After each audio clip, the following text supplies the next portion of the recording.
Okay, so there we go. One dry and very, very dirty F-14. Now, as you can see, it's looking extremely dirty to the point of quite hanging.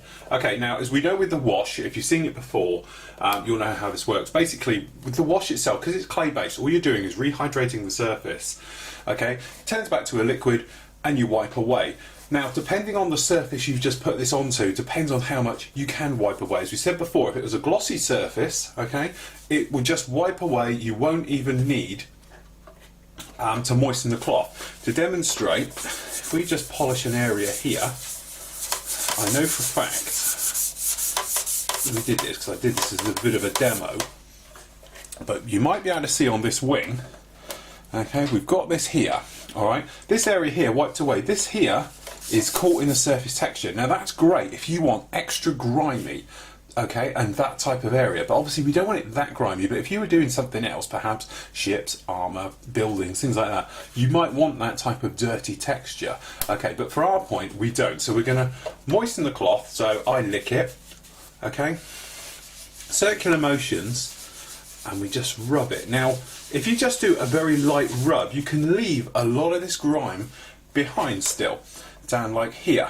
Okay, now you can use this grime to our advantage, because what we can actually do then is do streaking. So we've got it on the cloth like this, you put it down and just do movements away, and you can get this type of effect with it on the wing there. Okay, so you get those nice sort of streaking, things like that. Now, as I said, just by using these variables of the amount you do it, how wet the cloth is, you can vary it all. So that gives you a great sort of, you know, sort of range of different textures and movements you can get with it. If you wanted to, obviously you can just wet your cloth, good old circular motions to start with, and just get probably 90% of this off, okay? But I want quite a bit of texture here at the top, so it gives it. So obviously what I'm going to do is, this central back area is not take too much off. Wings, tips, things like that, that don't get walked on and grimed up so much, won't get as much. But I'm going to take probably about 90% of this all off, leave probably 10% behind, and then we'll work that into directional with airflow and griminess and things like that. So I'm just going to get these bits off. So we just go down in these areas. But again, as you're taking off, do in direction of airflow. You know, the F-14 spends a great deal of its time with its wings swept back, so I imagine that's probably where 90% of all staining is going to go. It's going to push back, okay? So we're just literally going to give it quite a bit of this. So we're just working the wiping in that type of direction. Okay, coming up for these areas here. Obviously this top walkway area is going to be pretty grimy, so we'll leave it there. So what we're doing is wetting the cloth quite a lot, but not rubbing too hard. So I'm leaving it sort of in the textures as we work our way around. So if we just follow me for the moment as we do this, you can see exactly what I'm sort of up to. So if we just bring you in a little bit and we pop something under here to hold it up, something not too hard. Okay, so as you can see, wetting the cloth not too much. I tend to rub it off on my hand, and then we're just working back and forth. So what we're doing is taking out all those big dirty marks and like these watermarks on there, but we're still leaving the grime in. But just try and keep it even if you can. So don't push down too hard. Like if I left this really wet and warm water, you could get probably almost all of this off. But we don't want to do that. So we're trying to leave it quite grimy and work around. And what will happen is this gets dirty and you can manoeuvre it. For instance, this area sort of down here is quite clean. You can actually put it back on there as well and grime it back in to make it dirty. So it's almost like using pigments or pastels and things like that, but it's a lot easier because we can play with different effects. So we'll just give this a rub off. Now we're obviously down this spine area is a little bit strong, so what we'll do, wetting our cloth, quite a bit of a push, and as you can see we can get most of this up here. This area up here at the top is never going to get walked on or grimed on. Okay, so we can get most of that all off. But down here where it does get walked on, we're going to leave this in. And as you can see, some of the panel line areas will work with you. Where we've put in these touch-up areas, it's a slightly different texture to the paint. So consequently, it leaves it slightly cleaner. And that's what we're saying. A lot of people, when you're doing weathering and things like that, they will use the sort of colours and the paint to do it. What you should be using as well, if you're using washes and things like this that I use, is use textures of paint. So obviously the areas where you're going to be more walked on, you want them to be a flatter finish, so this sort of sticks in the grime, it gives it that grimy look to it, okay? But obviously areas where aren't walked on, aren't going to get dirty, use a gloss coat, or certainly a satin, so it wipes away a lot easier. Between the two, you should end up with this type of effect. So we'll get quite a bit of this off. And don't forget, what we can do, which is a lovely little touch, is to come back, help the middle here, perhaps a little bit too strong, is to come back and actually to put anti-corrosion touch-ups all over this, and it will go over the top and we won't have a problem with it. But as you can see, it comes in really, really well, and it's one of those things you can play with different textures to give different type of weathering. If you want it nice and grimy, stick a flat coat down and quite a rough texture. If you want it to be glossy and no problem, use a gloss coat. Also, the other thing as well, if you're using gloss coats, go along it with a polishing one of our green polishers and the white side, to polish up your model first. That way you're guaranteed to get nothing stuck in any texture of the paint. So I'm just going to go around now using those principles of keeping it quite, some areas clean, some areas dirty and everything else. Just remember, wind direction, to keep it going, just make sure that everything goes backwards. So when you're wiping your final passes, just give it a good old wipe all the way down in the direction of the airflow, and that will really help things out.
Okay, so we're all totally washed off and we've got it to the area where we want it to be. We don't want to take any more off because we're going to come back with some more weathering in a minute. And I know you're probably thinking, God, it's looking very weathered at the moment.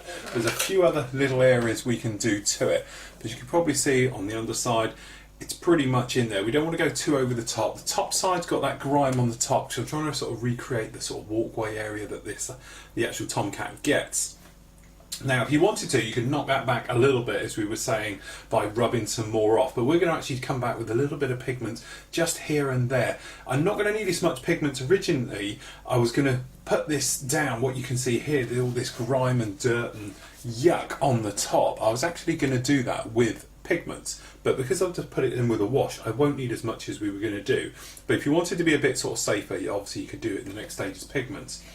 To give pigment something good to grip to, it needs a flat coat. And although this one, you know, is quite flattish, it's more satin than flat. So what we're going to do to seal the wash on and to protect that and stop it coming off with greasy fingers and things like that, what we're going to do now is give it a flat coat. So chosen flat coats, really you can make up your own, which is mixing things like flat base, obviously with glosses, and then that way you can make up something. You can mix a little bit of flat base in with future tiny amounts, or you can do my chosen favourite, which is extra acrylics flat varnish. Now, a lot of you probably know that I tend to swear by this stuff, and I don't dilute it when I spray it. If I want a dead flat finish, I'll spray it neat, maximum air pressure out the airbrush, and we do it. But there's a couple of little tricks to doing this, which I'll show you. First of all is give it a good shake. It's had a good shake a minute ago, and then let it stand for about sort of 10 minutes. What happens is all the big lumps and horrible bits go to the bottom. Okay, and then what you do, making careful that no horribles go in the top, get your airbrush. Let's say we're going to max out the air pressure on the old dial to whatever it will go up to. In my case it's about 40 psi, probably working comes back to about 30. And what you do is very slowly pour it into the colour cup. The reason for pouring it slowly, again, the bigger lumps stick to the bottom. So then what we do, we come back and we spray. Now, two things to remember when spraying neat paint.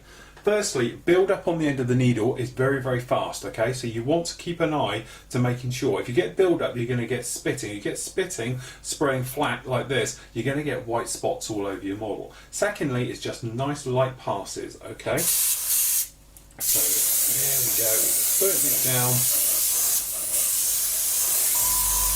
And it looks like there isn't much coming out, but trust me, because it's thick, it has trouble dealing with it. Okay, but if you get it in there, you can actually see it coming out. And that's the whole point. It's a very nice, thin amount coming out. Although I'm pulling the trigger all the way back, you don't get much out yet. Which works on our thing. If it was going to chuck out big lumps, we'd end up with spitting. Every now and again, stop, pump the trigger, come back in.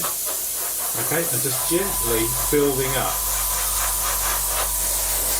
So just gently work your way round.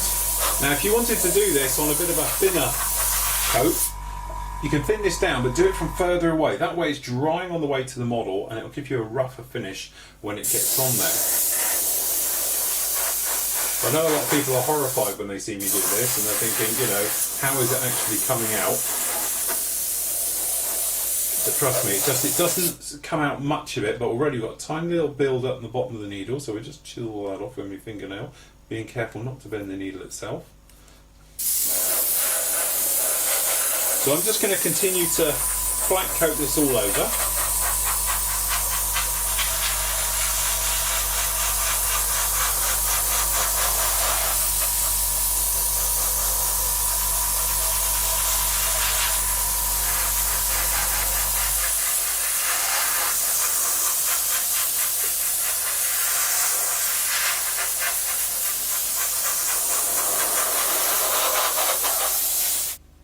Okay, so as you can see now, we're into the position where we can start really bringing things together. So we have weapons fits done, we've got all of those, we've got the pylons, the fuel tanks. Next thing up is to really sort out the cockpit before we start bringing it all really together, and then we can think about getting it mounted up onto its stand.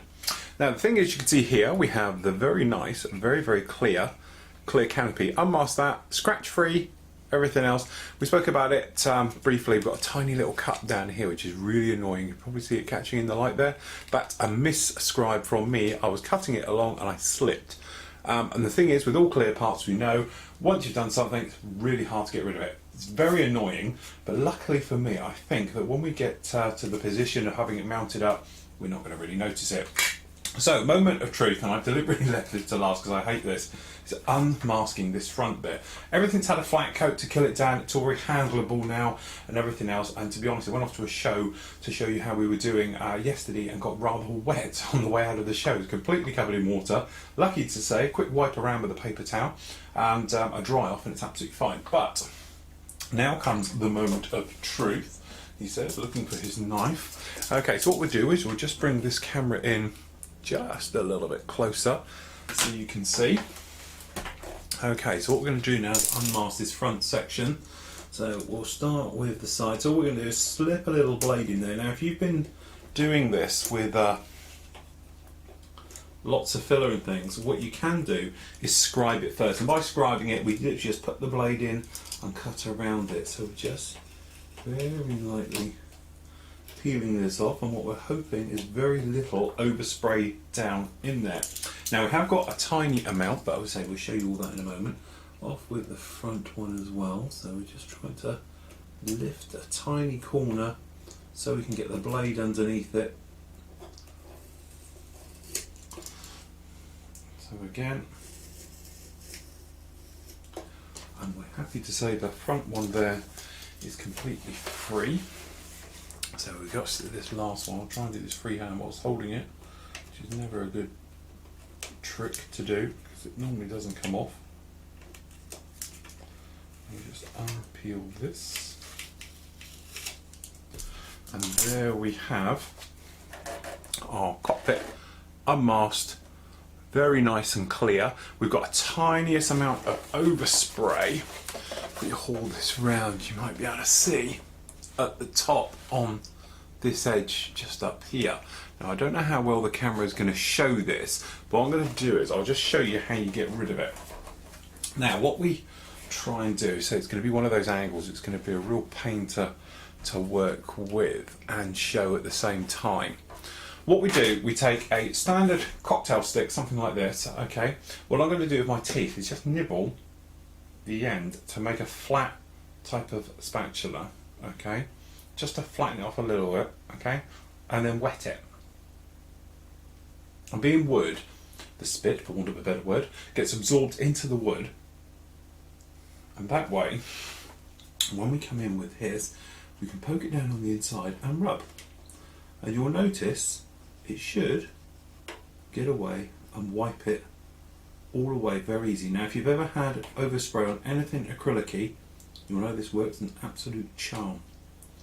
Because what happens is, obviously the spit, for want of a better word, actually gets in there and takes care of this very, very nicely. What you can also do, once you've got it all off like this, two things. I've got a little bit of dust, and the camera can probably pick it up, in this nose area. We want to take care of that.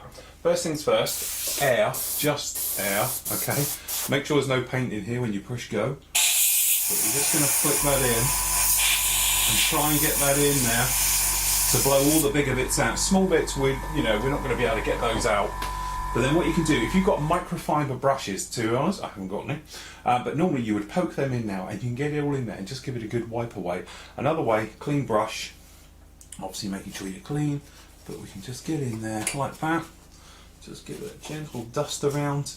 But to be honest, I'm very happy how that actually did come out. I've got a tiny, another bit, which is at the front here, and these things really do happen. It's really hard, but you might notice it's just here. Camera, to be honest, isn't showing it that well, which is great for me because it looks like I've done a grand job, but to be honest, I can see it. But you might be able to see that cocktail stick coming in the front there. All we're going to do is just very lightly get in. But if you do it dry, without the little tube there, it doesn't tend to work that well. Obviously what happens is that the paintwork goes soft and just gets rubbed off. The other thing as well, it sticks to the stick. So we just get in here as best as we can. The other thing as well, if you get little bits of overspray on the inside, okay, sorry, if you get overspray on the inside here, what you can actually do is come in with a stick and just do exactly the same, and you'll find it will rub it all out and it will sharpen up your actual clear work. So many times, like if we do it on this one, okay, we come in like this.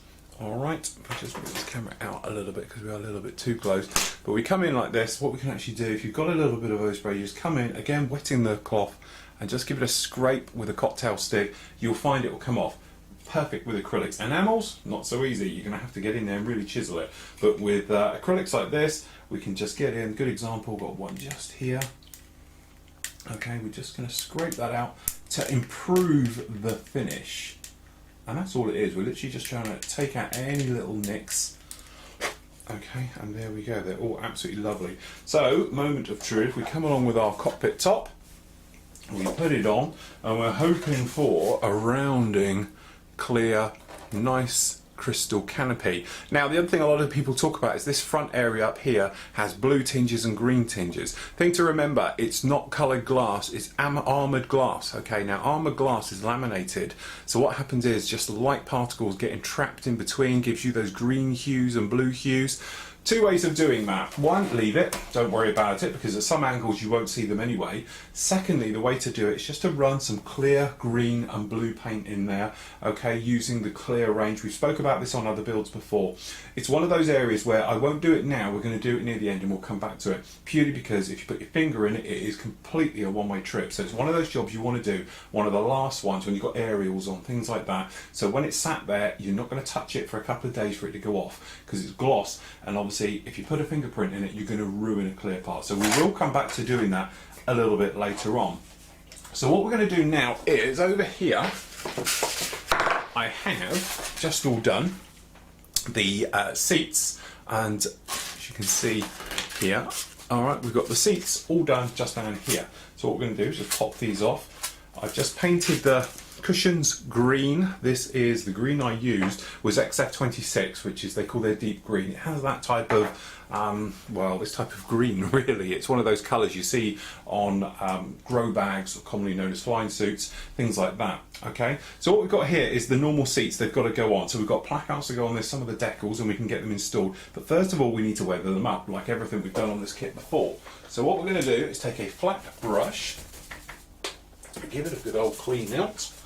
Okay, then we're just going to take some XF54,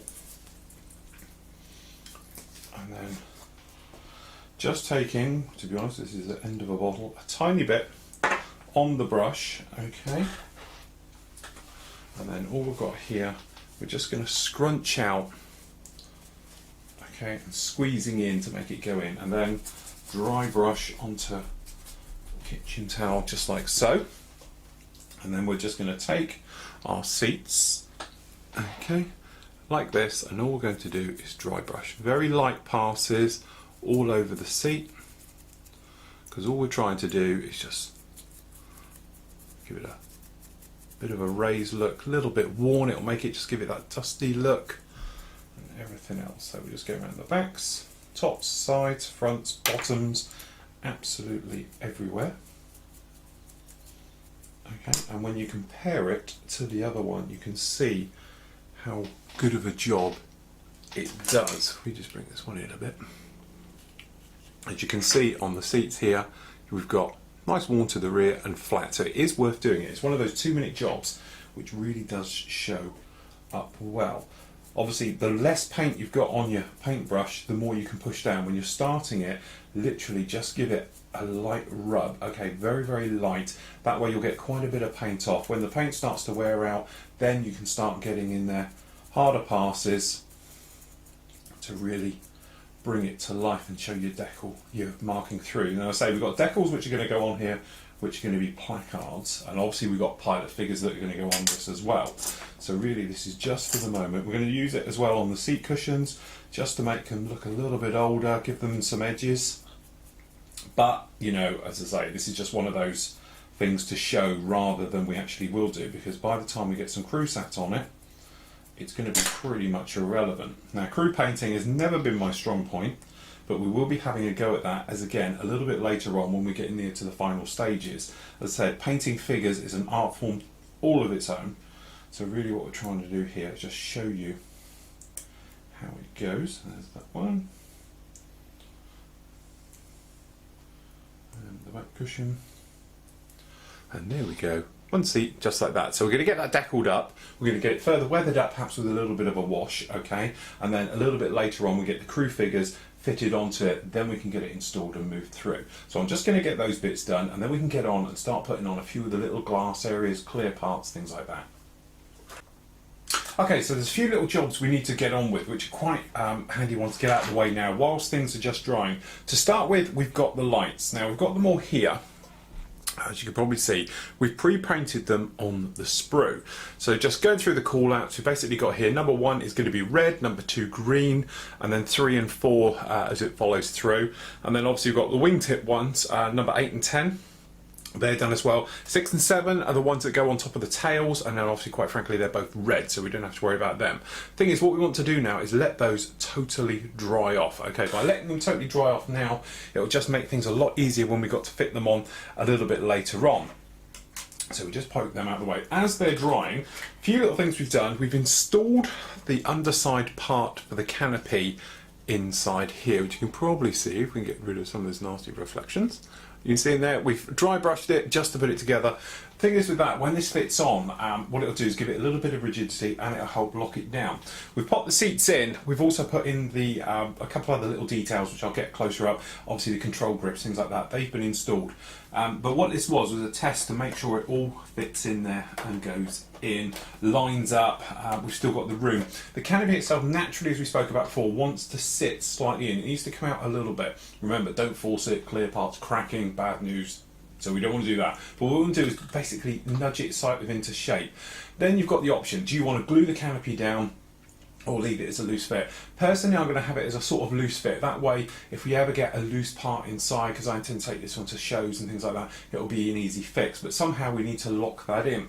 One way to do that is to make tiny little holes in here and then into the back and insert little steel rods and things like that, like old needles, things like that. You can pop in scribing needles and then put them in, and that way it will sit down and push onto it. But that's something we can talk about a little bit later on when we get near the finishing. At the same time, over on this area up the back here, you can probably see we've got a couple of the aerials put on there. Now naturally they're white, but they always weather in a little bit. So you've got your option. You can either take a flat white, or you can take something that is a very light grey, something like that. So for instance, for this one, I'm going to use aircraft grey, which is H57 with guns. It looks almost white, okay, but in theory it just gives you that type of grimy look to it. So these we've glued into position and we've put them down, and what we'll do is we're just going to hand paint those to give them that sort of grimy look. If we need to, we can give them a little bit of weathering and wash, things like that. At the same time as well, the actual ejection handles for the seats, you could make one of these out of wire, something like that, if you wanted to be a little bit more delicate. Personally, just sanded out the insides around the outside, dip them, cocktail stick to make a hole, okay, and let them naturally sort of dry out that way. They can go on the seats, things like that. So I'm going to get these bits painted on these aerials, things like that, and the next thing we can do is have a look at the crew, get them together, then we can get the lights on and we can start to get the pylons on and really finish off getting the actual aircraft together, all ready for getting it mounted on the base.